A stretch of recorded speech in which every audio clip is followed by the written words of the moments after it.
2026년 핵심적인 질문, 2026년 생존 전략. 2026년을 앞둔 시점에서 우리가 던져야 할 핵심적인 질문은 올해 무엇을 이룰 것인가가 아니라 무엇을 버릴 준비가 되었는가입니다. 매년 더 많은 목표를 추가하는 방식은 삶을 확장하는 것이 아니라 오히려 미완의 약속들을 쌓아 자기 비난과 피로를 유발하기 때문입니다. 성공적인 2026년을 위해 우리가 내려놓아야 할 것들에 대한 통찰은 다음과 같습니다. 자, 여러분 안녕하세요. 새해가 되면 우리 다들 꼭 하는 거 있잖아요. 그렇죠. 바로 새해 목표 세우기. 근데 오늘은 그 익숙한 질문을 한번 확 뒤집어 보려고 합니다. 올해는 뭘 이뤄볼까, 더 나은 내가 되려고 이것도 하고 저것도 해야지 하면서 목표를 막 추가하잖아요. 우리 다들 한 번쯤은 해봤죠? 그런데 혹시 진짜 중요한 질문은 이게 아닐까요? 뭘 더 할지가 아니라 반대로 뭘 포기할 준비가 됐냐는 거예요. 바로 이겁니다. 오늘 우리가 제대로 파고들 주제가요. 자, 그럼 먼저 이 문제부터 한번 짚어보죠. 이상하지 않아요? 목표를 막 세우면 더 좋아져야 하는데 왜 갈수록 삶이 더 무겁게만 느껴질까요? 여기에는 말이죠, 바로 축적의 역설이라는 아주 교묘한 함정이 숨어 있습니다. 이걸 보면 딱 감이 오실 거예요. 우리는 목표를 세우면 내 삶이 막 무한대로 확장될 거라고 기대를 하죠. 근데 현실은 어때요? 온갖 목표들이 막 뒤엉켜서 오히려 우리 삶을 옴짝달싹 못하게 꽉 조여버리는 거죠. 그리고 이 문장이 정말 핵심을 찌르는데요. 우리가 끝내지 못하고 그냥 내버려둔 목표들이 있잖아요. 그게 그냥 없어지는 게 아니더라고요. 마음 한구석에 계속 쌓이는 거예요, 차곡차곡. 그러다가 결국엔 난 왜 이것도 못하지? 이런 자기 비난이 되고 끝도 없는 피로감으로 바뀌어버리는 거죠. 근데 참 이상하죠. 머리로는 아는데 왜 우린 그걸 못 내려놓을까요? 이젠 나한테 별로 도움도 안 되는 프로젝트, 관계, 목표 같은 것들 말이에요. 왜 그렇게 필사적으로 붙잡고 있는 걸까요? 그 뒷면을 들여다보면요, 아주 강력한 심리적인 힘이 작용하고 있습니다. 그게 바로 손실회피라는 건데요. 이게 뭐냐면 심리학적으로 볼 때 사람이 뭔가를 잃을 때 느끼는 고통이 있잖아요. 그게 똑같은 가치의 무언가를 얻을 때 느끼는 기쁨보다 거의 2배는 더 크다는 거예요. 그러니까 우리는 본능적으로 뭔가를 잃는다는 걸 정말 무서워하는 거죠. 이 손실 회피 심리가 딱 한마디로 표현될 때가 있어요. 바로 이 말. 아니, 내가 여기까지 어떻게 왔는데 이걸 그만둬? 어때요? 진짜 익숙한 말이죠. 근데 사실 이건 질문부터가 틀린 거예요. 중요한 건 얼마나 왔냐가 아니라 그래서 지금 어디로 가고 있냐는 거죠. 자, 여기서부터가 정말 중요합니다. 우리가 생각을 완전히 바꿔야 해요. 포기는요, 절대 실패가 아닙니다. 오히려 이건 아주 현명하고 중요한 전략적인 방향 전환으로 봐야 한다는 거죠. 지금까지 우리는 포기라는 말의 나약함, 끈기 부족 같은 부정적인 딱지를 붙여왔잖아요. 그쵸?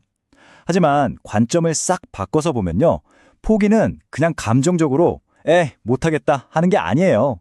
오히려 상황을 아주 냉철하게 분석해서 내리는 판단의 결과물이라는 겁니다. 성공하는 사람들을 보면요, 그냥 막 포기하지 않아요. 아주 전략적으로 움직입니다. 첫째, 이걸 계속하는 게 이득일까? 손해일까? 이걸 따져봐요. 그리고 이건 아니다 싶으면 과감하게 거기 쏟던 에너지를 빼서 더 중요한 곳에 다시 투자하는 겁니다. 이게 바로 의식적인 결정이라는 거죠. 자, 그렇다면 우리가 내려놓아야 할 게 구체적으로 뭘까요? 사실 눈에 보이는 어떤 목표, 이런 것보다 훨씬 더 무거운 게 있어요. 바로 우리도 모르는 사이에 짊어지고 있는 보이지 않는 짐들입니다. 예를 들면 이런 것들이요. 나는 원래 이런 사람이야 하는 이제는 좀 낡아버린 정체성, 또는 다른 사람들이 나한테 이런 걸 기대하겠지 하면서 억지로 하는 행동들, 아니면 그냥 습관처럼 관성적으로 이어가는 관계 같은 거요. 이런 보이지 않는 짐들이 우리를 무겁게 짓누르고 새로운 선택을 못하게 막고 있는 거죠. 결국 진짜 변화는요, 뭔가를 자꾸 더해서 생기는 게 아니라 오히려 빼낼 때 시작됩니다. 생각해보세요. 빽빽하게 찬 착장에 새 책을 꽂을 순 없잖아요.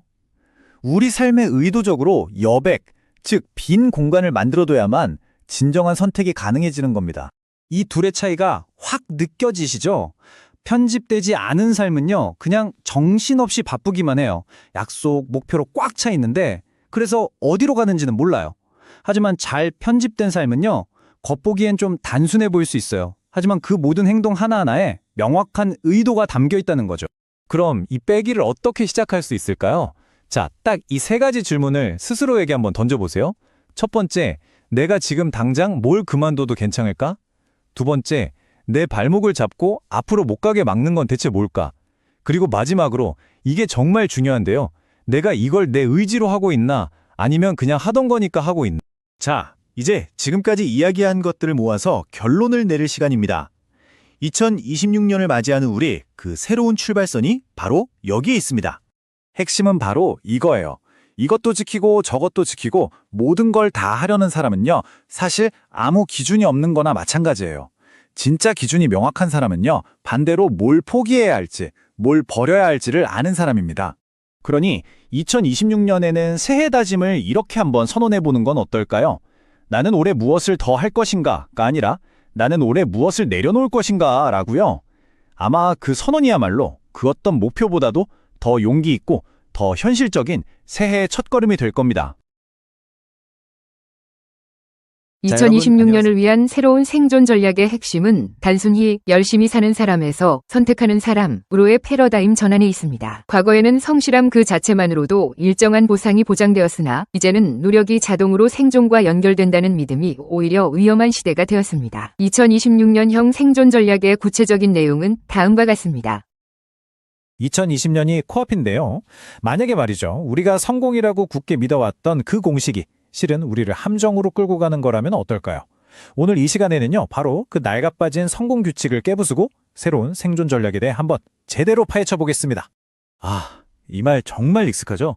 노력은 배신하지 않는다. 맞아요. 정말 힘이 되는 말이에요. 열심히 하다 보면 언젠가는 보상받겠지. 이게 참 오랫동안 우리를 버티게 해준 거의 주문 같은 그런 문장이었잖아요. 그런데 말이죠. 이 굳건했던 믿음이 지금 이 시대에는 오히려 우리 발목을 잡는 함정이 될 수 있다는 겁니다. 뭐랄까, 보물이 없는 곳을 가리키는 그런 낡은 지도처럼요. 아니, 세상이 어떻게 변했길래 그 좋던 성실함이라는데 위험 신호가 될 수 있다는 걸까요? 자, 지금부터 그 이유를 한번 파헤쳐보죠. 자, 첫 번째 파트입니다. 노력이라는 거짓말. 오해하시면 안 돼요. 노력의 가치가 사라졌다는 말이 절대 아닙니다.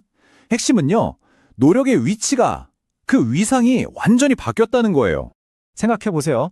예전에는요, 그냥 성실하기만 해도 됐어요. 남들 쉴 때 나 혼자 달리면 그걸로 충분히 앞서 나갈 수 있었죠. 근데 지금은 어떻습니까? 정말 모두가 전력 질주하는 시대예요. 이제 성실함은 경주에 참여할 수 있는 입장권 정도지 절대로 우승 트로피가 될 수는 없다는 겁니다. 그래서 이제 우리 스스로한테 던지는 질문, 그 무게중심을 옮겨야 할 때가 온 거예요. 나 지금 충분히 열심히 하고 있나? 이 질문, 물론 우리를 계속 채찍질하면서 앞으로 가기는 했죠.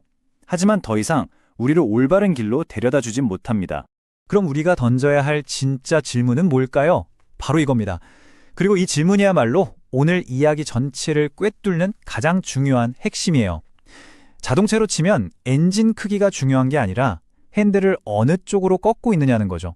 다시 말해서 노력의 양이 아니라 선택의 질이 우리의 가치를 결정하는 그런 시대가 온 겁니다. 자, 그럼 두 번째 파트로 넘어가 볼까요? 방향 없는 노력. 이게 얼마나 위험할 수 있는지, 그리고 우리가 흔히 착각하는 거 있죠. 바쁘다는 게 왜 항상 생산적인 건 아닌지 여기에 대해 한번 얘기해 볼게요. 이 말 주변에서 진짜 많이 듣거나 아니면 스스로한테 하기도 하죠. 나 요즘 진짜 열심히 살아. 이게 때로는 자기 위로가 되기도 하는데 사실은요, 이게 아주 위험한 신호일 수 있습니다. 이렇게 방향 없이 열심히만 하는 노력의 정체가 뭐냐면 바로 관성이라는 겁니다. 딱 그 그림이 그려지죠. 쳇바퀴 위에서 막 달리는 햄스터요. 내가 풍경을 바꾸는 게 아니라 풍경이 그냥 나를 휙휙 돌리고 있는 상태. 내 의지로 달리는 게 아니라 그냥 멈추는 법을 잊어버린 거죠. 그리고 바로 이게 이 관성이 우리한테 요구하는 가장 혹독한 대가예요. 나 바빠. 이 핑계 뒤에 숨어서 정작 중요한 선택을 미루는 그 순간 우리는 더 이상 우리 삶의 주인이 아니게 됩니다. 그냥 다른 누군가가 만들어 놓은 시스템의 하나의 소모품이 되어버리는 거죠. 그래서 한번 스스로에게 물어보세요. 나는 지금 대체 어디로 가고 있는 걸까요? 자, 그럼 이제 해결책을 이야기할 시간이죠. 이 모든 문제의 해답이 되어줄 새로운 성공 모델, 바로 선택하는 사람입니다. 이 둘의 가장 결정적인 차이가 뭐냐면요. 바로 덧셈과 뺄셈의 차이예요. 노력하는 사람은 계속 더하기만 해요. 스펙, 경험, 업무 막 쌓아 올리죠. 반면에 선택하는 사람은요. 뭘 버릴까? 어떤 길을 가지 말아야 할까? 이걸 먼저 생각합니다. 불필요한 것들을 싹 걷어내면서 진짜 가야 할 그 단 하나의 길을 선명하게 만드는 거예요. 그러니까 노력의 목표 자체가 완전 다른 거죠. 한 명은 주어진 미로 안에서 어떻게든 버티려고 싸우고 다른 한 명은 애초에 그 미로를 빠져나오려고 싸우는 겁니다. 2026년의 생존 게임은요. 존버의 싸움이 아니에요. 누가 더 빨리 이 게임은 나랑 안 맞는다 하고 판을 엎고 나오느냐 바로 그 싸움이 될 겁니다. 결국 이 둘을 가르는 건 자기 자신에게 던지는 질문의 차이예요. 내가 얼마나 열심히 하고 있지? 이걸 묻느냐 아니면 이게 올바른 선택인가? 이걸 묻느냐. 이 정말 사소해 보이는 질문의 차이가 시간이 흐르면 흐를수록 어마어마한 결과의 차이를 만들어내는 겁니다. 좋습니다. 그럼 어떻게 해야 선택하는 사람이 될 수 있을까요? 네 번째 파트에서는 그 구체적인 방법을 한번 알아볼 텐데요. 핵심 키워드는 딱 하나, 바로 명확함입니다. 우리가 흔히 하는 착각이 있어요. 선택을 미루는 걸 안전한 중립지대에 있는 거라고 생각하는 거예요. 근데 절대 아니에요. 아무것도 선택하지 않는 건요. 사실 가라앉는 배 위에 그냥 가만히 있겠다는 세상에서 가장 위험한 선택입니다. 눈에 보이지 않는 기회비용이라는 대가를 가장 비싸게 치르는 지름길이죠. 자, 명확한 선택을 위한 3단계. 아주 간단합니다. 첫째, 내가 딱 집중할 거 하나를 정하는 거예요. 둘째, 그걸 위해서 뭘 포기할지 명확하게 정합니다. 그리고 마지막 셋째, 내 에너지를 갉아먹는 것들을 어떻게 무시할 건지 그 규칙을 세우는 겁니다. 이 세 가지 기준만 있으면 여러분의 소중한 에너지가 엉뚱한 데서 새는 걸 막아주는 든든한 방패가 될 거예요. 모든 기회에 예스라고 하지 않고 모든 요구에 다 응답하지 않는 거. 이게 절대 게으른 게 아닙니다. 오히려 불필요한 경쟁에서 나 자신을 지켜내는 아주 고도의 전략인 거죠. 자, 이제 마지막 파트입니다. 지금까지 이야기한 것들을 싹 모아서 이 모든 게 여러분의 미래에 과연 어떤 의미가 있는지 그 결론을 한번 내려보겠습니다. 노력하는 사람, 그 끝은 어떨까요? 방향 없는 노력의 끝은 사실 정해져 있어요. 결국 번아웃이 오고 지쳐 쓰러지게 되죠. 하지만 선택하는 사람은 남습니다. 명확한 기준을 가지고 계속 나아가니까요. 소모되지 않고 자기 길을 끝까지 걸어가서 결국에는 살아남는 거죠. 이제 여러분의 질문을 바꿀 시간입니다. 얼마나 더 노력해야 하지?가 아니라 나는 무엇을 선택할 것인가? 이 질문에 대한 여러분만의 답을 찾는 바로 그 순간 2026년은 위기가 아니라 엄청난 기회가 될 겁니다. 여러분의 인생을 바꿀 그 선택은 무엇인가요? 2020년이